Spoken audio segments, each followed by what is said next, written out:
Hey guys, welcome back to She Views, where we tackle different topics that need to be discussed. Before we begin today's video, I would like to start by issuing a trigger warning for you all. In today's topic, we will be touching on struggles of mental health. If this is a sensitive topic for you and you are not able to handle it, then please prioritize yourself and sign off here, and we will catch you in the next video. Today we're shining a light on one of the most popular reality TV shows, Love Island. Beneath the sun-kissed beaches and dramatic love triangles, there's a darker reality that needs to be addressed. Specifically, I'm talking about the alarming numbers of contestants and hosts who have struggled with their mental health issues and even taken their own lives after appearing on this specific show. Love Island has become a cultural phenomenon, captivating millions of viewers each summer with its blend of romance, drama, and social media obsession. But beneath the surface, there's disturbing stories of contestants struggling with anxiety, depression, and even suicidal thoughts. The show has been widely criticized for its lack of support and therapy offered to the contestants within the show, whilst others have pointed fingers at the Love Island fans for their online bullying and trolling towards the contestants. Well, let's take a further look at some of their recent issues which has sparked these debates. We'll start by giving a quick overview of the process and steps that former contestants have experienced when entering the Love Island villa. To get onto Love Island, you will either be scouted on social media by their producers, or you can apply using their application form. From this, potential contestants are invited for an interview for the producers to get a feel of their personalities. If successful, you are then flown to the recording destination, which previously have been Mallorca and South Africa. Once arrived at the recording destination, these contestants are isolated. This is to ensure that they don't bump into other contestants, and also they're not communicating with their families or the outside world.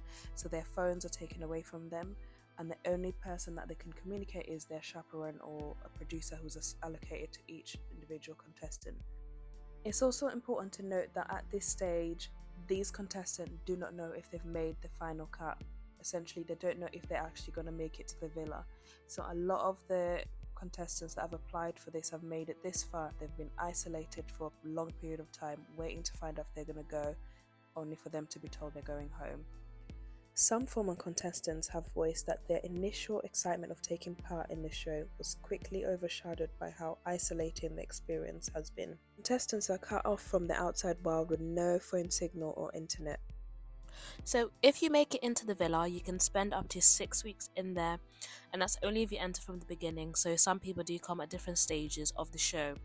So you can be there for a week, 2 weeks, a day, 2 days, but if you're there from the beginning, you can spend up to 6 weeks in the villa.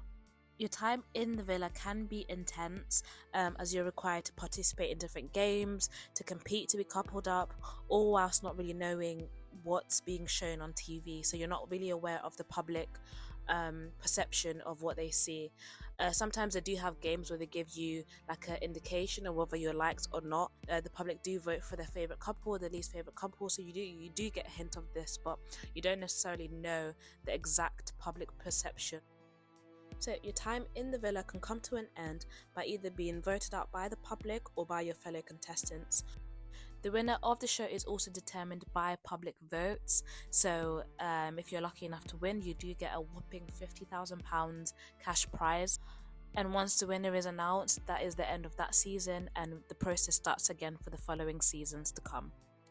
Once the season ends, the last islanders are then returned back to the UK, to which they do a lot of press runs, a lot of interviews, etc. Now, islanders either come out to a massive amount of hate or love from the public. A former islander described this experience by stating that it's like being in a bubble, and when we got out, it was like being dropped back into reality with all these expectations and all these pressures.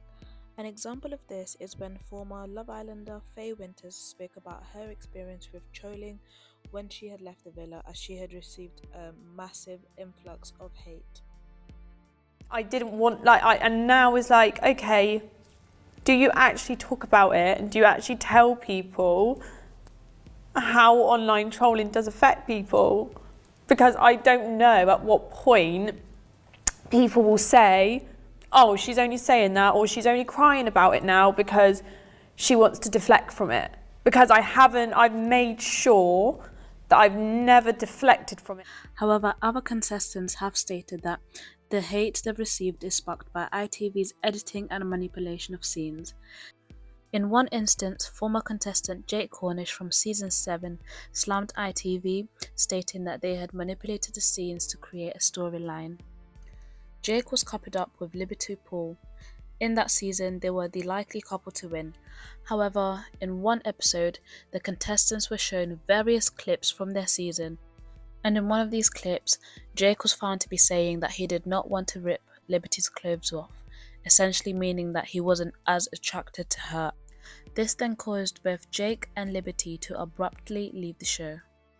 When Jake left the show, he was met with an influx of hate from the Love Island fans, as people had viewed the clip and they were disappointed in his choice of words.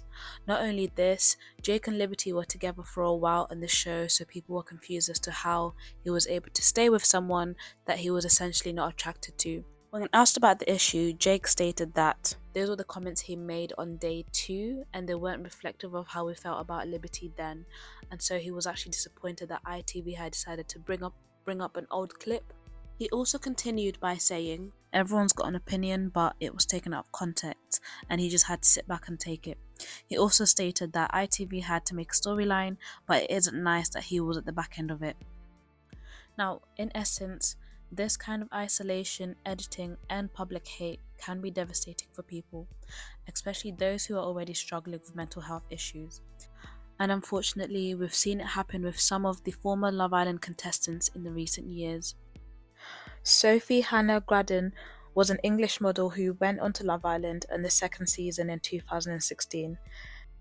In 2018, Sophie spoke about social media and its impact on children. In an interview with Radio Air, Graden revealed that she was a victim of intense cyberbullying and internet trolls. She stated in an interview, "It was horrific. I think when you get so many comments on the scale that we did, coming out of thousands of followers, there are fans and positive comments, but people would focus on the negative. Sometimes I would look for it.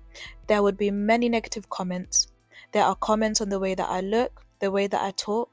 They would come up with opinions of you on a TV show where they've watched you for only 45 minutes. End quote. Sadly, later on that year, in June 2018, at the age of 32, Grandin was found dead by her boyfriend and his brother.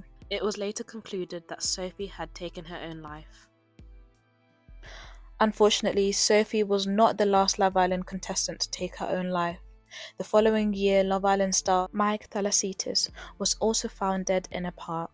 Mike was a footballer who was in the 3rd season of Love Island, and it was revealed by his friends that the star had been in a really dark place.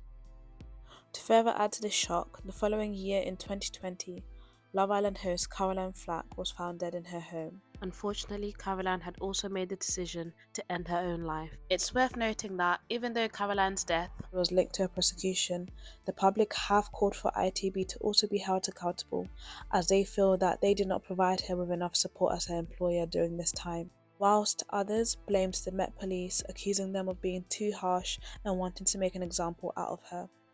Regardless, these tragedies have sparked widespread concerns about the show's impact on mental health. Many have called for changes to be made to better support contestants and hosts during and after their time on the show. When asked about contestants, former host Laura Whitmore stated that she sometimes wanted to ask if they were okay, but she couldn't. Whitmore added that she was not a producer, so she wasn't able to speak up if she didn't think something was okay. Which does make you question if ITV really did change if their own host felt as if she wasn't able to ask about the contestants' welfare by simply asking if they were okay. Whitmore hosted Love Island for 3 seasons temporarily to fill in for her late friend Caroline Flack. When speaking on Caroline's death, Laura stated that Love Island was not to blame, but rather it was the trolls and the online hate that were to blame. Laura stated, and I quote this, "The problem wasn't the show. The show is loving and caring and safe and protected. The problem is the outside world is not. Anyone who has ever compared one woman against another on Twitter, knocked someone because of their appearance, invaded someone else's privacy, who have made mean, unnecessary comments on online forums, they need to have a look at themselves. Be kind. Only you are responsible for how you treat others and what you put out in the world. Following these tragic deaths, producers have announced new duty of care policies towards contestants, saying all will be able to access therapy sessions, social media, and financial training, and a minimum of 14 months of proactive contact. In the recent years, ITV does seem to be attempting to take the right steps to resolve these issues.